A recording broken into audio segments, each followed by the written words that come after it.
Nakalagak na ang mga labi ng komedyante na si Joey Para sa St. Peter Chapel, New Village sa Chuatoco Street Corner, Panay Avenue sa Quezon City.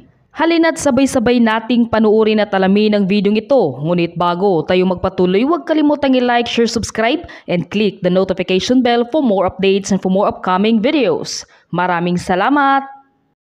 Nakaburol na ang mga labi ni Joey Para sa St. Peter Chapel sa Panay Avenue, Quezon City sa may likod ng Pigasos, Quezon Avenue. Ito ay inanunsyo ng mga pamangkin ni Joey nitong November 1, 2023, Miyerkules sa pamamagitan ng Facebook post. Matatandaang pumanaw si Joey Para sa edad na 45 years old nitong October 29, 2023 nitong linggo. Ayon pa ng mga kamag-anak ni Joey, ang kasama umano nito ng atakihin ito sa puso ay ang kasambahay lamang nito. 2 beses na inatake sa puso si Joey nitong umaga ng linggo.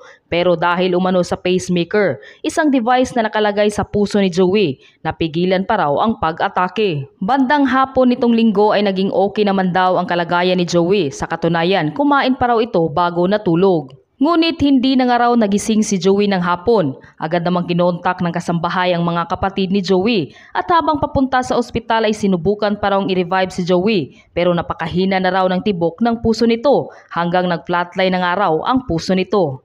Dagdag pa na ikwento pa raw ni Joey sa kanila noong nakaraang linggo na inatake raw ito sa banyo at kapag inaatake raw ito ay nawawalan daw ito ng malay si Joey. Pero nagigising din daw umano ito dahil sa device na nakakabit sa puso nito. Kung matatandaan kaya naglaylo sa showbiz si Joey dahil sa sakit sa puso, matatandaan ring ilang beses na ring sumailalim sa heart operation si Joey. Sa katunayan, noong 2020 isang donation drive ang inilunsad para kay Joey para sa ikatlong heart surgery nito. Samantala sa ngayon ay nakaburol na ang mga labi ni Joey sa St. Peter Chapel.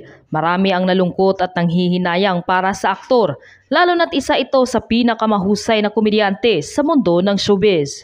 Pumanaw man si Joey ay nag-iwan naman ito ng magandang alaala, hindi lamang sa telebisyon o pelikula na kailanman ay tumatak na sa sambayan ng Pilipino.